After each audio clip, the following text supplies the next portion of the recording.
This is the Fifth Estate Winning Headlines, your media police post, coming to you from Nairobi, Kenya, from the Fort Hall School of Government. In this segment, we summarize some of the headlines that you may have missed this morning, but we also take a look at some of the political pieces that we call cartoons in this country. Today is the 19th of August 2020, and I am Tuam. I am Miss K. And I am JM. In case you missed the headlines this morning, here they are. In the Daily Nation, Ruto, Raila criticize state over arrests. Yes. In the Standard, stop the madness. And in the Star, Raila, Ruto and unite, rebuke cops over senator's arrest. So the three headlines are addressing the recent events of this, on Monday, Yeah. I think it was. Yes. The arrest of the senators and the harassment and so on. Yeah. They're pretty much discussing the same thing. Absolutely. Tuam, do you want to give us a brief? Yes. So Ruto and Raila, very curiously, yesterday came out to castigate the state for arresting Senator Malala and Langat and Lelegwe. Lelegwe is from Samburu, Langat is from Bomet, and Malala is from Kakamega, and taking them rounds on rounds, and and then putting them in Subarus. And there's one thing, and there's a reason I'm calling it curious. You see, first thing is Deputy President is the principal assistant of the President. By virtue of that, he is actually a deep state. So he cannot criticize the state for it. In other words, he's criticizing himself. Right? Second thing, I find it very curious that former Prime Minister Raila Odinga also criticized the state. And the reason is, each time an ODM member or someone who's sponsored by ODM is arrested, the person who goes to defend them is James Orengo as a lawyer. James Orengo was at Senate, he looked very comfortable, and in fact voted with government. So I think they are it's, what did you call it? Are you accusing them of double speak? Double speak. And in the case of Malala, who went to represent him, if not James Orengo? A fellow called Harvey. I yeah, see. but here, JM, the same Nelson Harvey who's yes, of but yes, LSK. Yes, but there's also a tweet by a man called Opio Wandai, and Opio Wandai is a chairman of PAC committee and also a director of political affairs of ODM. And this is what he said. He says, how can persons who hold leadership positions in the Senate, courtesy of the ODM party, blatantly contradict the party position on a matter as critical as the revenue sharing formula? Isn't this an abuse of privilege? Freedoms have limits. This has to be revisited. This seems like a tweet that was authored by Raila Odinga himself. So you're accusing them of playing good cop, bad cop. Oh, so I will say yes. certain things because I have a constituency that Absolutely. I have to pander to. Absolutely. Yeah. And they recognize me as calling the state to order. So I will call the state to order in one regard. Yeah. And then I get someone else to say what I actually mean. Yes, absolutely. So you think that tweet was directed at people like Malala? It was directed at Malala and at Oledama. Was it Ole Kina? Yes. Yes, that guy. I see. Must know the party line. Yeah. I see. Interesting. I am reminded of a story. Yeah. And this is the story for the Deputy President. Yes. There was once a little bird flying south for the winter. It was so cold, the bird froze and fell to the ground in a large field. Yeah. Now, this little bird thought it was the end. However, as it lay there anticipating death, a cow came by and pooped on it. Soon thereafter, it began to realize how warm it was, and eventually the dung warmed him and defrosted his wings. Warm and happy, able to breathe, he started to sing. But no sooner had he started to sing, as Kenyans would say, a curious cat came by and investigated the sounds. It quickly dug through the poop, found the chirping bird, and promptly ate him. The lesson, therefore, of the story for the DP and his fans, therefore, is this. Not everyone who poops on you is your enemy. And similarly, not everyone who gets you out of poop is your friend. And that's what Kenyans ought to remember, that just because Raila and the DP are on the same page on this one does not unify them. And indeed, as you said, 2M, Yeah. Ms. K, what you've said about The double speak. the double speak and the good cop, bad cop. Yeah. There's multiple games at play here. Yes. Raila has done this not because he believes in the fight for democracy per se, Yeah. but because the constituency expects him to do it.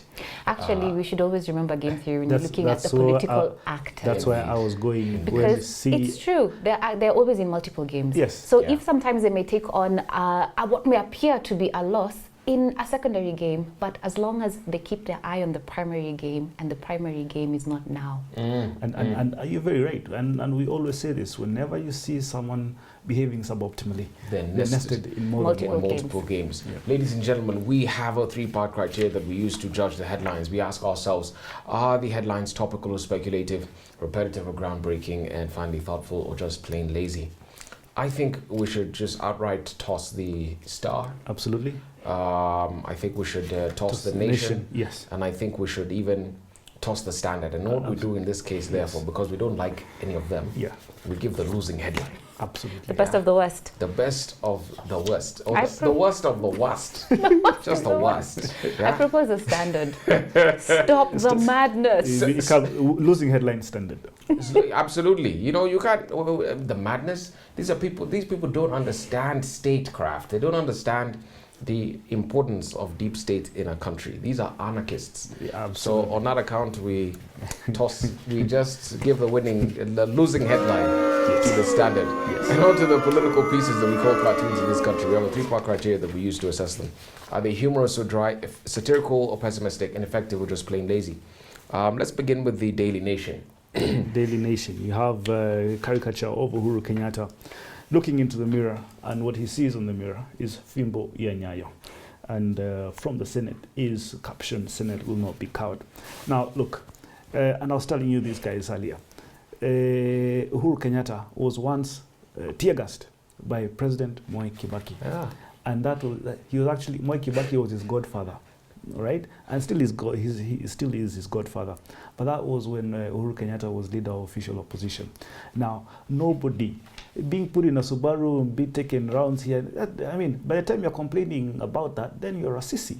Because I mean, you've not been taken to Nyayo House, torture chambers, you've not been taken to Nyati House. Or generally just tear gassed out of the streets. Yeah, you've just been, Uhuru Kenyatta was tear-gassed by his own godfather. What are you complaining about just being in a Subaru? I mean, grow up, guys. And it's because once you occupy the seat of the presidency, Yeah. to the head of state and the commander-in-chief, Absolutely. the way you look at issues is far different from how politicians are looking at issues. You're looking at the state from a bigger picture perspective. Absolutely. And so we must give it to the ruling party as well as the system for having to exercise their privilege. In fact, next The time they should authority. be collected in lorries, and then let's see how whether you cry.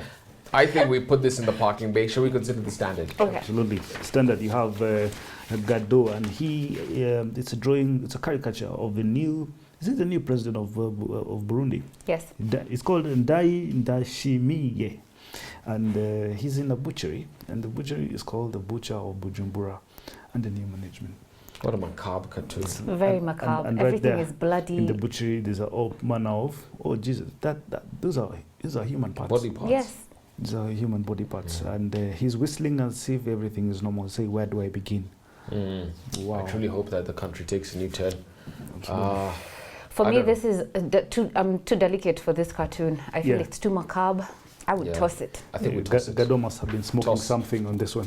Toss that Let one. me toss. All right. Gado. And Now we have. In the Star, let the me Star. describe this one. The Yes. country has gone to the dogs. Yeah. So today's cartoon depicts caricatures of President Kenyatta and Raila trying to feed the county watchdog, that is the bulldog representing the Senate, with a bone. And in the first frame, they appear to be charming it by enticing him, but the Senate isn't buying it. Then below, they are now pleading with it. So they're on their knees. And the dog is being very contemptuous here. It is peeing into the bowl and onto the bowl. And in the third frame at the top, the bone is in the dog's mouth and the president is shoving it into the mouth while Raila is pinning it Holding it down. Very stubborn dog. It's not complying. Yeah. And finally, in the last frame, Yeah. the stubborn dog has been locked up in a cage and the bone has been withdrawn altogether. And this is really speaking to the frustration of the state right now. Yeah. Trying to herd cats in the Senate. It's tough. Yeah. It's tough. You know, I actually really like this cartoon. It kind of reminds me, I have a dog, and if the dog refuses to eat something, woe unto you if you try and hold it down. What's the name of your dog? Dumba. Dumba. So do we give this the winning cartoon? I like it. I like this cartoon. Let's give it to the winning cartoon. Yes. Fantastic. Also. And so we have a losing headline from the Standard and a winning cartoon from the Star. And now, on to our final thought. But before we get there, please don't forget to subscribe to our YouTube channel. So what is our final thought? And now our final thought. It is inspired by the Mungiki, of all things. Jim, do you want to give us a summary? Yes. This is day 3 of the Secret Societies Week. And this week we have been exploring the sociology and psychology around secrets and secret societies to understand why they exist. On Monday, we considered the sociological aspects of secrecy, which were first studied by George Simmel in the early 1900s. And Simmel describes secrecy as the ability or habit of keeping secrets.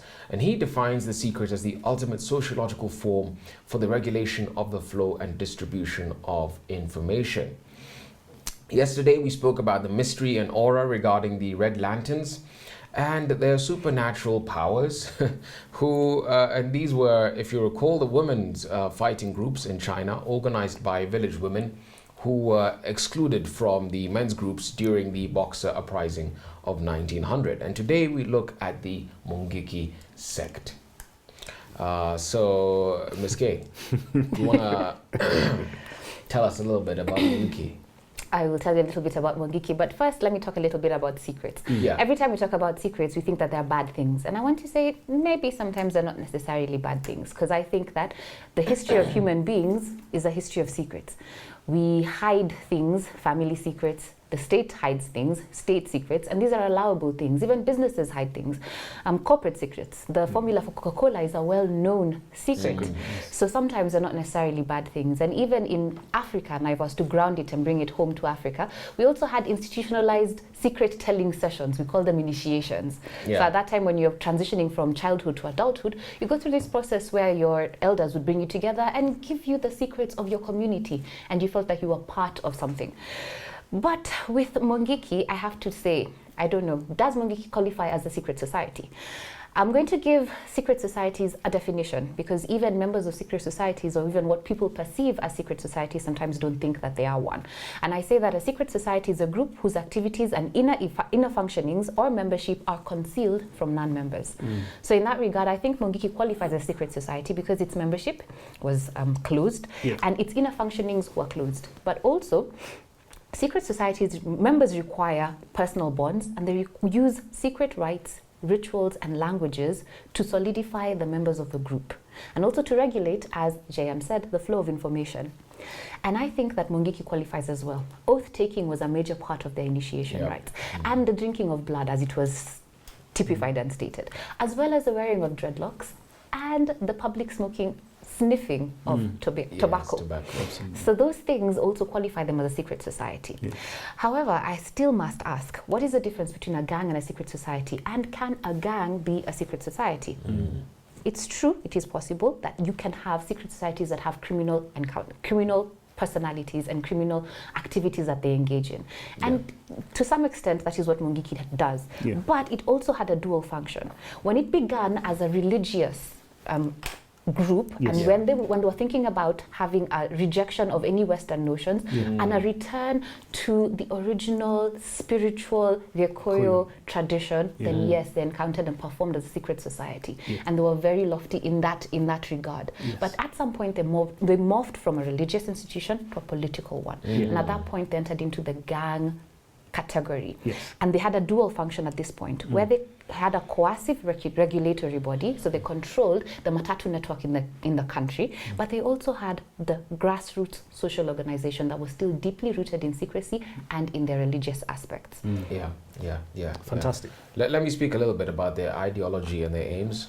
Originally, we are told Mungiki arose in the context of the Moi administration's explicitly anti-Gyekoyo policies. And so the rhetoric of political freedom, which at that point was the glue that bound them together.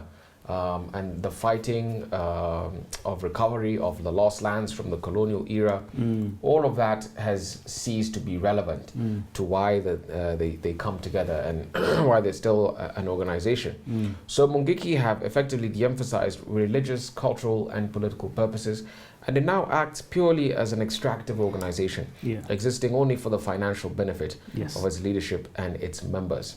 However, it still uses religious and political themes to bind its members to that Mungiki identity. Absolutely. Amongst one of the Mungiki 12 commandments is sect's secrets shall not be discussed with non-members. Any member who contravenes this shall be punished severely. That's what it reads. And you know, all things ceremonies, which you've just spoken about, Ms. K, and some of those unsavory practices that they conducted then and still do, those have to be kept secret. And the purpose there is simply to enhance the sanctity of the ceremony, to bond the believers of Mungiki from the non-believers, to enhance mystique around that organization as well. And so secrecy, we see, plays quite a critical role in as a ritual or as a practice that bonds people together, that binds certain cohorts together. And we may find that there are even different kind of tiers or different ranks in Mungiki. There's some secrets which only a certain lot are supposed to know, and they are bonded a lot more than lower down the ranks and what have you. And that is most secret societies usually have that hierarchy of regulation of information even within the sect. So there's a separation of the sect itself and the society itself from the community and it operates in, but also even within the society itself they have different levels of information and knowledge. So what would be the inner core, that would be General Warenge, would have a higher level of information as opposed to someone who joined yesterday. Absolutely. You know what Mungiki stands for? Mungiki stands for multitude in Kikuyu. Muige wa do. If you understand Kikuyu. Now, I want to describe Mungiki in 3 ways, right? And first is Mungiki, the religion. Now, there's a man called Maina Jenga and a man called Dura Orenge in the late 1980s. They went and told fellow Kikuyus in the Rift Valley that in their sleep God spoke to them. And God spoke to them to have the Kikuyu go back to their ways of worshipping God. Their ways of worshipping God, they believed that God sat on Kirinyaga. Mwene Nyaga had sat on Kirinyaga, and therefore they had to worship facing Mount Kenya. That was the way of the Kikuyu, the ways of the Kikuyu worshipping their God. But second, there was Mungiki, the tribal operative, or Mungiki, the militant group, all right? And this was responsible for standing for the rights of Kikuyu tribesmen by creating and arming a local militia in order to protect Kikuyu farmers from other communities in the Rift Valley. Now, these fellows were very dangerous because when other communities went and called Kikuyu farmers greedy land grabbers, they actually had them disappear in the middle of the night, and those guys never showed up again. Or sometimes they would behead them and place their heads on pikes across paths, that other communities would use, and this would instill fear into other communities. But then number 3, there was a way of also describing Mungiki, and this was a criminal society. Now, there's a lady called Kat Nickerson who compared Mungiki to the Sicilian mafia and also the Russian mafia. And she has a very interesting hypothesis of how Mungiki, of where Mungiki originated their structure from. And she says by the 1990s, the Mungikis had been introduced into the slums of Nairobi. The society borrowed much of its ideology and structure from Bolshevik literature prior to the Russian Revolution of 1917. The group used a cell structure based on the communist cells at the beginning of the 20th century. Each contained 50 members who were then divided into platoons composed of 10 individuals. Now that's very, very organized. And let me tell you, during about 2007, 2008, during when Mungiki had hit central Kenya, Mungiki were lining up across routes used by matatus. All right, and they would at every stage would extort matatus and ask for protection fee. if at all you're using that route, or sometimes would find themselves in slums while the state was absent, and they would ask for protection fee from residents of those slums. Basically, it was a way for them to accumulate and for them to run their, their campaign, whatever it was they were running. But they had to extort just like the Russian mafia or the Sicilian mafia would do. But it's also a way of primitive accumulation. I think the genius in Mungiki is this. You've spoken about state absence, and I want to take us to a concept that we use here at the Fort Hall School of Government, state absence and state abstinence. In a situation where the state is either absent, not present, or abstinent, refusing to act, a vacuum is bred. And within that vacuum, nature, politics, even violence abhors a vacuum. And in that vacuum, something will appear. So either something to protect the community, and which is what Mungiki began as the beginnings of it, to protect the unlanded Kikuyus, who are then evicted from their lands. And you had what was an organized militia coming up. But the genius of them is using what was historically a secret institution in African traditional society, which is that of religious. Medicine men were always known as having this secret power and mystique, and that's why they were accorded worship and even deference. And by referring to the return to the original traditional ways of worshipping, they also had that return to the mystique that those people had. And that mystique they carried with them as they formed a gang. Mrs. K, there's a way, I don't know whether you've seen videos of Mungiki being taking oats. Mungiki was taking oats. These guys wake up very early in the morning. A black lamb is slain, slaughtered, and the blood is taken from this black lamb and is put in a sufuria and mixed with water and all manner of herbs. And these fellows line up next to a river, and the medicine man, looking like guy, stands up with a fly whisk and dips his fly whisk into the sufuria and says, "Thai," and slaps the hell out of their heads with that fly whisk, and the guys pass. But that, you know what it's meant? It's a code of silence. It's very similar to the code of silence of the Sicilian mafia. It's called omerta. That you're binded by the secrets of the group and the rituals of bonding, bond you together, and you'll never tell anybody about the secrets of the group.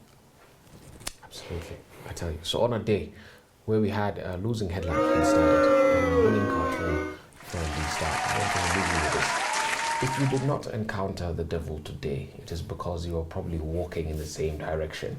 Karen? Don't forget to subscribe to our YouTube channel. We are also on your TV screens, free to air, Star Times, and Good TV. Have a good evening.